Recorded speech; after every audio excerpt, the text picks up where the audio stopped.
Welcome. My name is Evan Unzelman. I am the CEO of CRT Experts, and thank you for joining us today for a focus session on lives plus term CRTs, more broadly, structuring a charitable remainder trust for maximum duration. We are recording the webinar for all of our live participants. We'll get an email out to you sometime tomorrow that will have a link where you can go watch a replay of the webinar, share that link with colleagues, and we'll include a copy of the slide deck as well. So before we jump in, just a brief overview on the team here at CRT Experts. Hopefully most of you or all of you are familiar with CRT Experts. Simply put, all we do is CRTs. For most of us on the team here, we have spent our entire professional lives working with charitable remainder trusts. For me personally, in the early 2000s, right out of school, I was tasked with developing a secondary market for the income interests in charitable remainder trusts. That's a topic for another day, another webinar. But the income interest in a CRT is a capital asset. And like other capital assets, it can be bought and sold. It can be used to create a new CRT with different terms, a technique we call a rollover. It can be gifted to charity. And that's where I have spent most of my career working with CRTs, which is what we call secondary planning, working with CRTs that are typically pretty deep into their life cycles, 15, 20 plus years, and working with those income beneficiaries, their families, their advisors, to help them understand, here's what I own, here's what I can do with it, and where the facts fit, helping them sell, roll over, or even gift their income interests. But we run the gamut here at CRT Experts. We work a lot on the front end, what we'll talk about today with CRT design. In secondary planning, we review when we're looking at a potential sale, potential rollover. We're going through the entire situation, the trust agreement, tax return. So we've looked at a lot of CRTs over the years. Last count, almost 10,000 for the team here. And in looking at that many CRTs, you see the good, the bad, and the ugly when it comes to CRT design. And in the process, we've developed pretty specialized experience, and I've turned that experience into a service line, working with advisors to help ensure that the trust they're implementing for their clients incorporate the full range of flexibility that's available under Section 664 of the Internal Revenue Code. And we'll be talking about one component of that here today with Lives Plus Term CRTs. For advisors, ultimately, we are a one-stop solution when it comes to your clients' CRT needs, whether it's upfront, like we'll talk about today, design, implementation, administration, or sales or rollovers. We want to be your first call when it comes to your client's CRT needs. We're based here in Leesburg, Virginia, just outside of Washington. So we'll be talking today about lives plus term CRTs, that structure. But what it really means, and we'll talk a lot about, is structuring CRTs for maximum duration. We want that income stream to run as long as it can and cover as many family members and generations as possible. And really that topic, duration, maximum duration, is really part of a broader discussion about what we call optimized CRT design. If you're interested in that topic, there's a link to a webinar you can see up there on the screen. But the essence of optimized CRT design is ensuring that the trust design incorporates the full range of flexibility that's available to clients who are establishing CRTs. CRTs are irrevocable trusts, of course, but there's good flexibility that's available, but unfortunately often overlooked or not utilized for clients who, had they been made aware of that flexibility, would have included it, all the way from real basic things like trusteeship, the charitable beneficiaries, governing law, to more of the advanced planning features, duration, which we'll talk about today, and income deferral. We're asked a lot, well, why isn't it always incorporated? There's different answers for that. Sometimes it's just even we'll talk about the structure lives plus term today. Even really sophisticated advisors that we talk to are not aware of it. And sometimes if the charity's involved, when we think about the charity's interests, of course, they want the trust to pay out to the charity as soon as possible, and to pay out as much as possible. That's really the inverse in terms of the goal set from the income beneficiary. The taxpayer is setting up that CRT in most cases to maximize their value and to pay out for as long as possible. So there's different reasons for it. Ultimately, we just want to make sure that the client's aware of the range of flexibility that they have and implement where applicable. So today we're going to be talking about lives plus term CRTs. So there's a few what we would view as really overlooked components to CRT design. This one, what we'll talk about today, lives plus term, is pretty easily the one that we're asked about the most.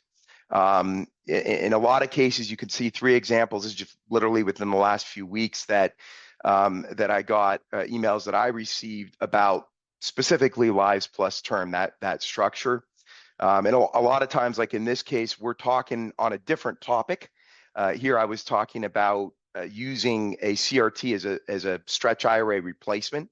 And the example I was using had this lives plus term CRT in it. And after I was, as you can see, asked about that structure. And this is coming from pretty sophisticated advisors who are working with ultra affluent clients, and just none were aware of this ability to structure CRTs this way. So the first thing I want to do is look at and answer the middle question. Where in the regs do we get the ability to do a lives plus term CRT? So when we're looking at and you can see the subsection here from 664 up on the right of the screen. When we're looking at this structure, it's technically, a lot of times it's the perception is, well, I can set up a CRT either for lives or for term. And then the question is, well, how can I set up a CRT for lives and then a term? Technically, that's not what we're doing. We're setting up a CRT for lives and then the shorter of another set of lives and a term of years, maximum of 20.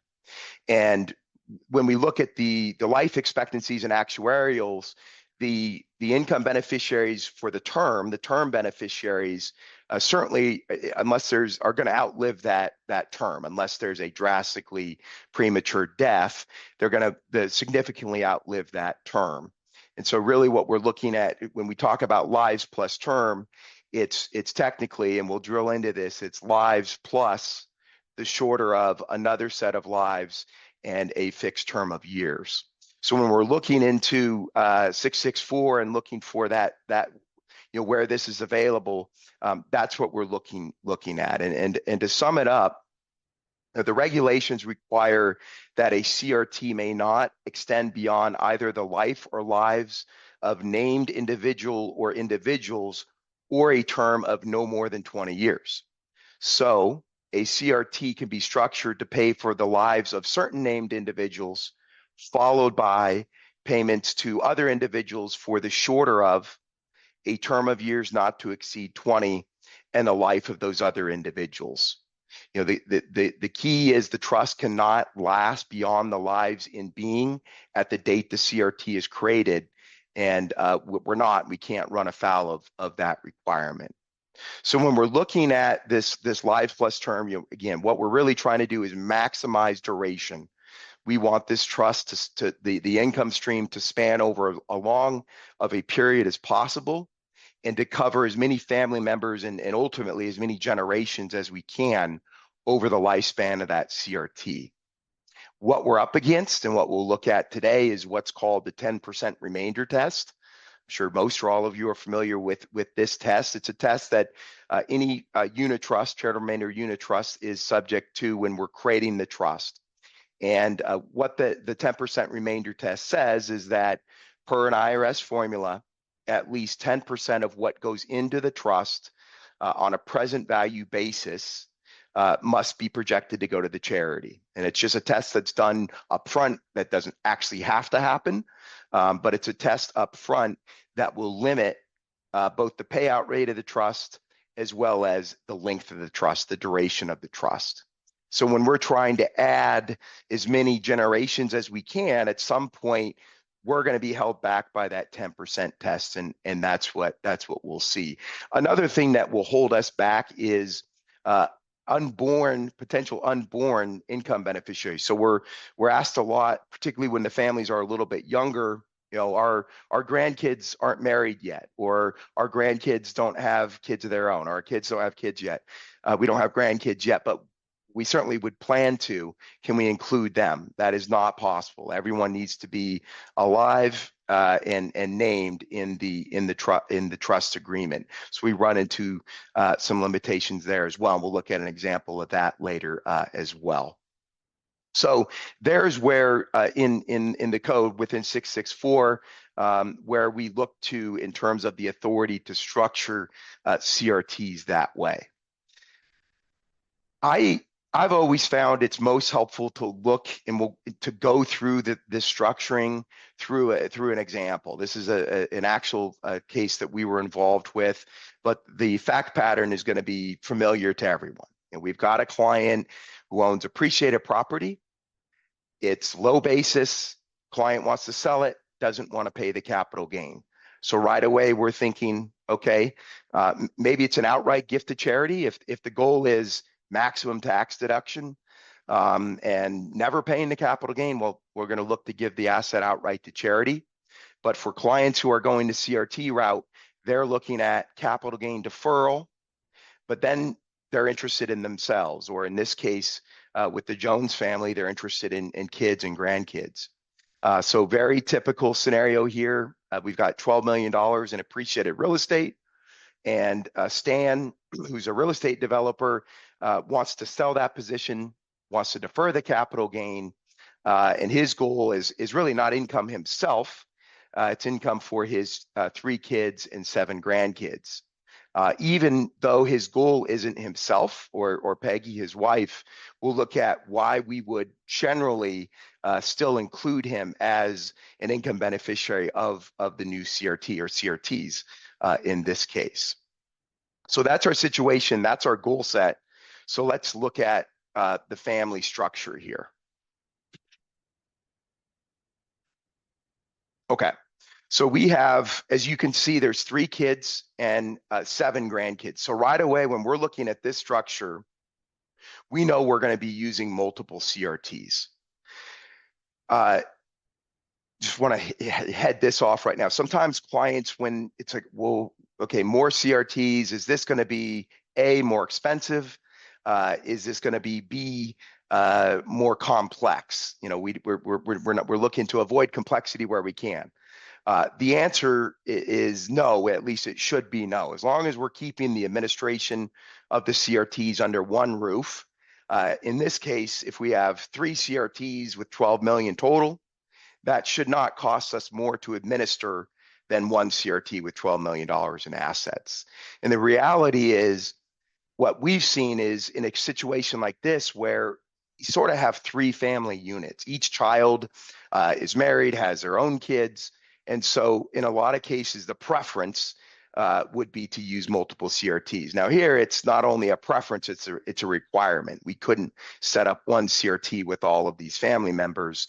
So we're looking at multiple CRTs here. And so in our case here, we've got $12 million of appreciated property. That's going to be contributed to each of these CRTs. So we've got about $4 million each going into each of these charitable remainder trusts.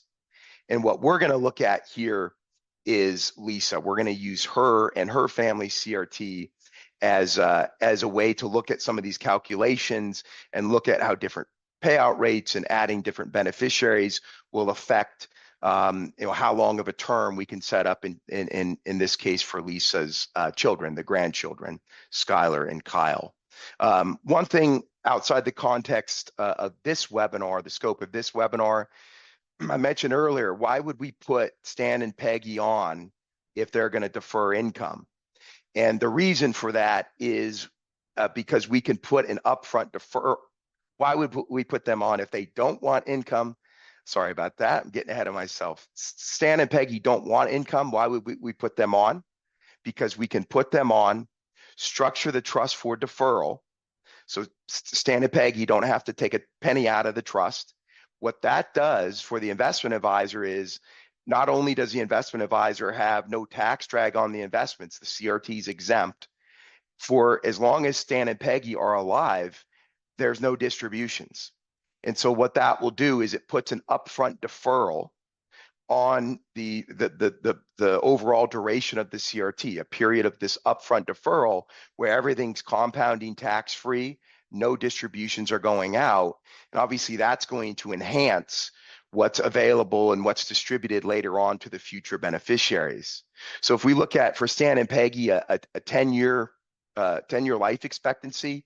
So if we put a 10-year upfront deferral period on a trust that's taken $4 million in assets, that trust is going to grow to about $6.5 million in 10 years because we've got no taxation, no tax drag for the investment advisor, and no distributions coming out. So I describe it a lot as like a runway for the trust. It's this upfront period where we can just, the trust growth is accelerated and we're really supercharging or turbocharging the eventual asset or the eventual distributions that are going out to, in this case, the children and grandchildren.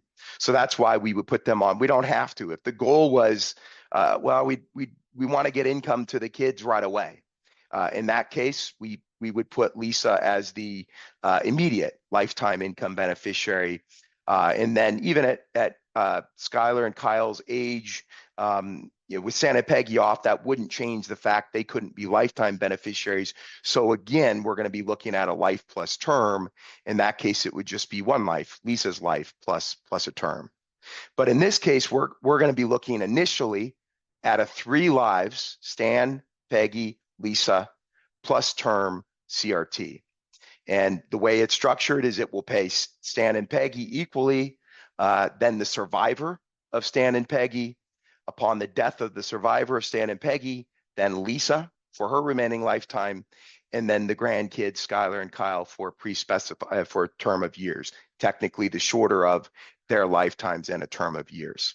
So let's look at how long that term can be and start to look at some of the different assumptions and how those, or variables, and how those will change that successor term. So, as I mentioned earlier, not all CRTs are created equal. Neither is all trust and estate software. So we need software to run these calculations. There's software out there that doesn't even have programs for lives plus term CRTs. We use 2 versions of software here at CRT Experts. The one that you see on the screen, you're looking at output. This does have lives plus term, but it limits us to 2 lives.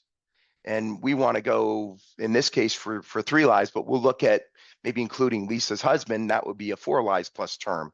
So fortunately, the other software we use will run lives plus term with more than just 2 lives. This is, it's called Easy Charitable. If any of you know Lee Hoffman, this is Lee's software.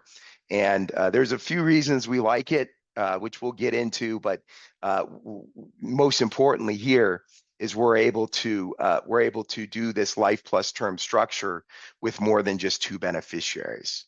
So let's look initially sort of at our base scenario where Stan and Peggy are the initial lifetime income beneficiaries, Lisa's the successor lifetime income beneficiary, and then we have the grandkids as beneficiaries for the shorter of their lives and a term of years. We'll start at 5%. Most of the time, these CRTs are structured with 5%, 6%, pretty low payout rates, because what that enables us to do is maximize the duration. We'll look at the impact if we go to 6% here in a second, but we'll start at 5%. And what we're going to look at is, let's see if we can get all the way out to 20 on that successor term for Skylar and Kyle. And we can see we are able to. We can get for the 3 lives plus a 20-year term. And as you can see down here, not easily, but we are passing that 10% remainder test.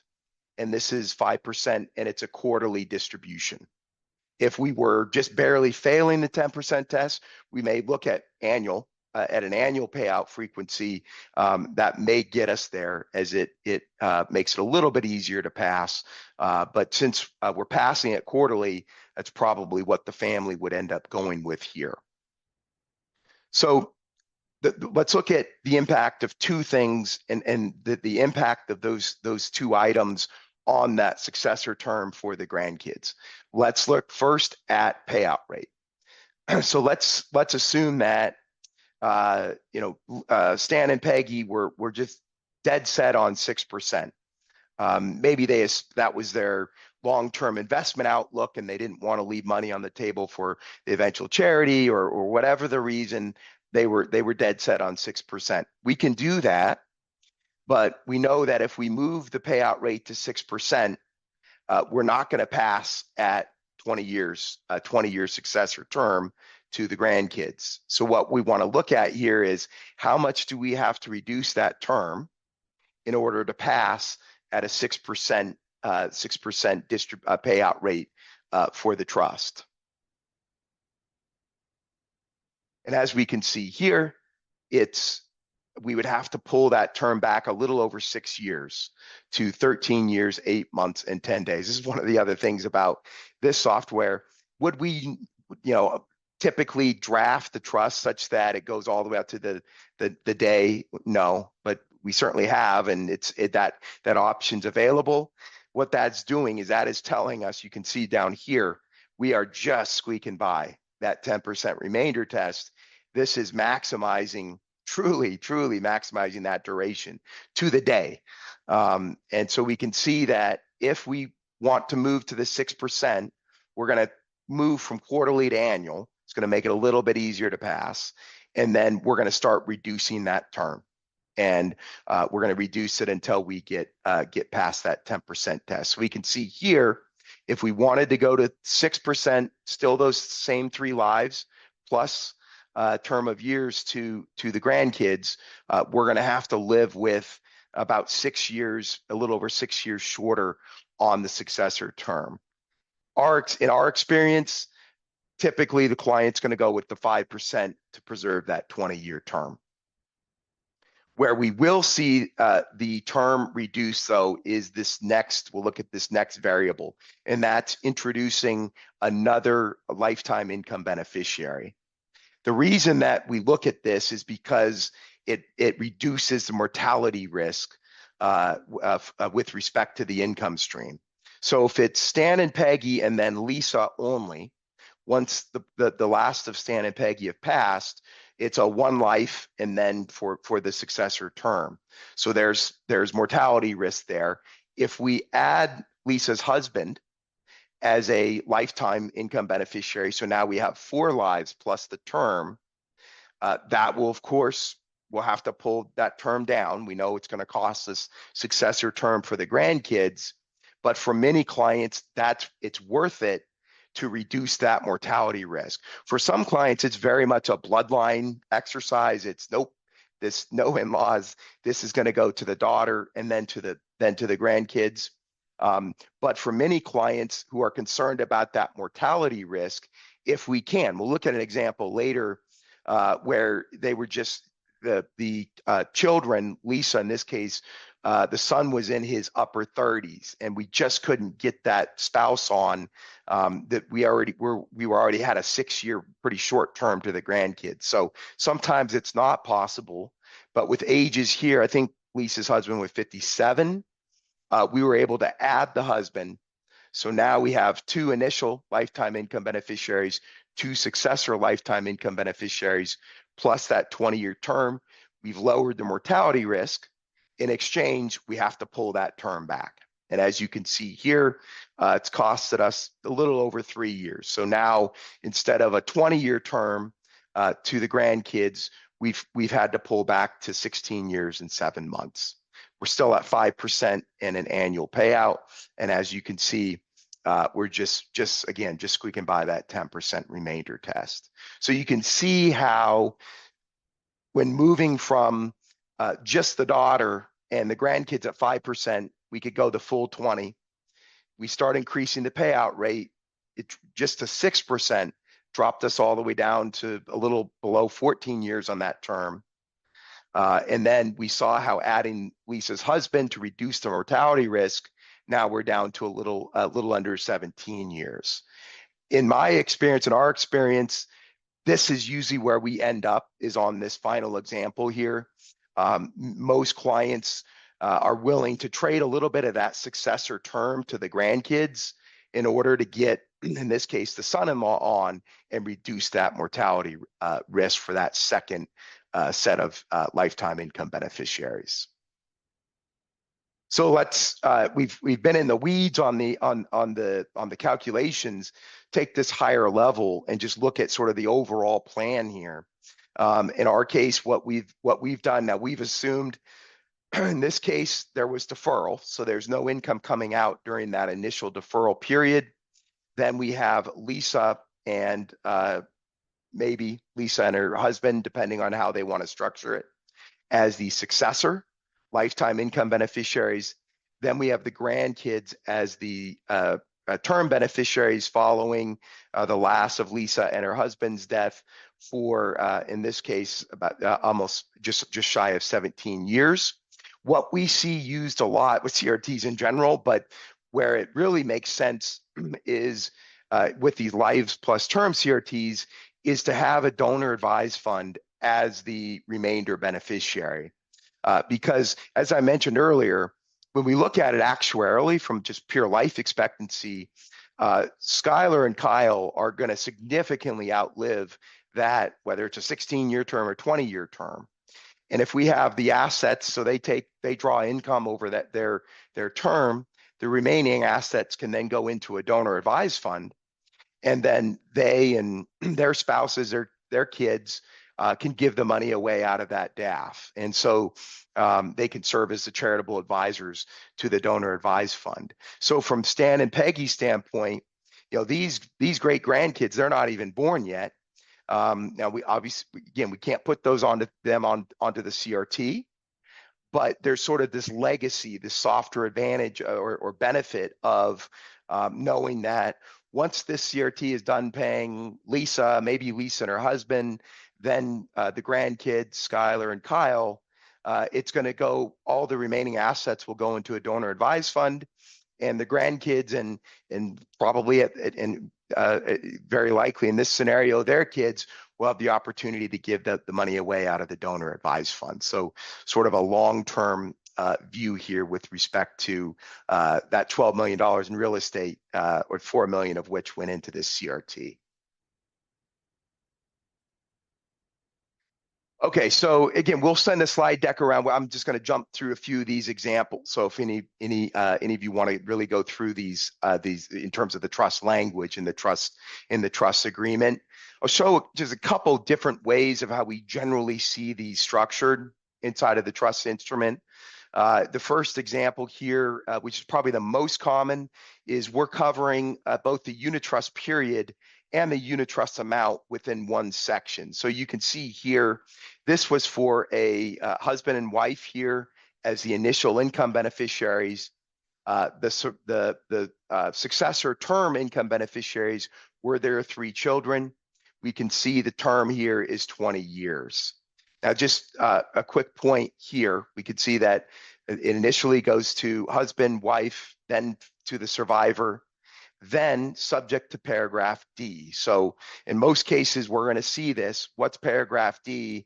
That is where the donor is retaining the right to revoke, in this case, the children's income interest. For Stan and Peggy in our example, it would be the right to revoke their Lisa, their daughter, and their grandkids, their successor income interest. Now that is done for different reasons. Some of it is just control. Some of it is from a gift and estate tax planning standpoint. If we retain the right, Stan and Peggy retain the right to revoke those successor interests, they're not completed gifts. So we would, in that case, though, recommend also retaining the right to relinquish the right to revoke. So at any point, that would give them the ability to complete the gift between now and their deaths. Many clients, particularly today, here recently, as with the exemption now where it is, may prefer to go ahead and complete upfront, given their lifetime exemptions. But that's what we're looking at here with that, in this case, subparagraph D. If we apply this type of drafting over to our example, Stan and Peggy here, you can see we would have what we do. That example we just looked at was 2-generation, parents, kids. They were a little bit younger. In this case, where we can get the 3 on, and particularly that upfront deferral period, that's what we're going to want to do. So you can see we now have Stan and Peggy for their lives, then to the survivor. If Lisa survives, subject to paragraph D, the right to revoke, to her for her lifetime, and then to the grandkids, again, subject to the right to revoke for the shorter of their lives and a 20-year term. Other trusts are going to define the unit trust period and the unit trust amount separately. So for this one, we can see we've defined it earlier in the trust. As you can see, this is a life plus 20. And then separately, we're going to define the unit trust amount and the income beneficiaries. In this case, we have the grantor spouse. In this case, the term beneficiaries are their 2 daughters and their sons-in-law. Same thing here. This case, we have a 14-year term. Then later on, we're going to define this was 2-generation, husband, wife, and their 3 children. And again, it's not lives plus term. It's lives plus the shorter of 14 years in this case, and the lives of their 3 children. So if we were applying that to our example today, we would have previously defined the unit trust period, and then for the unit trust amount, again, very similar to the prior, we're just not defining the period here. Stan, Peggy, Lisa, and then down to the grandkids. So those are generally the ways that we see the trust and estate attorneys drafting this particular structure into CRTs. One last, and I'm going to use this to bridge into to wrap up here, and a couple other contexts for everyone to keep an eye out for with respect to this structure. You can see language here, again, pretty standard language. We had husband, wife, in this case, their son and grandchildren. So as I mentioned earlier, this was the one where everyone's a little bit younger. The son here was in his upper 30s. And so we could see, just given the ages, he was the youngest of 3 kids. Each got a separate CRT. And this was done through a CRT rollover, which I'll talk about. Because he was the youngest, the successor term was just 6 years. So you could see we're already pretty short on that term. So adding his spouse, who was a little bit younger than him, in her mid to upper 30s, would have precluded that. So unfortunately, this was the 3 life plus term here. And they found another unique way to hedge on that mortality risk.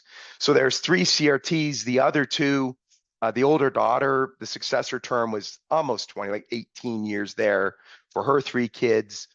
The middle child, it was 12 or 13 years. And then the third child here was 6 years. This, it's as I mentioned earlier, all income beneficiaries, whether income lifetime or term, have to be living and named in the trust agreement. So the 2 older kids, they were done. They each had 3 kids. Well, the youngest, his wife was pregnant at the time, and so we couldn't pull the trigger on the planning until that youngest child was born. It's literally a year ago Halloween, so almost a year ago now. And so we put all this in place. His attorney got everything drafted, and then we waited. And then in early November, they put the planning in place, and we're able to include that 9th and final, at least they say final, final grandchild. Now, this was done through a CRT rollover, and this is another scenario where we see this lives plus term structure used a lot, and it's because the goal is often the kid. So in the scenario with the Jones family, that's really the most common in the traditional CRT creation scenario. Client owns appreciated property. They want to defer the capital gain. It's low basis, and they're looking to defer the gain and then looking for maximum value to themselves and their families. Sure, we're going to always be looking at maximum duration and using that lives plus term structure there. What about other contexts? And the rollover, and this applies to existing CRTs. So one of the areas where we're very active, as I mentioned at the outset, is working with CRTs that have long since been established. So we saw this boom of CRTs in the 90s and early 2000s.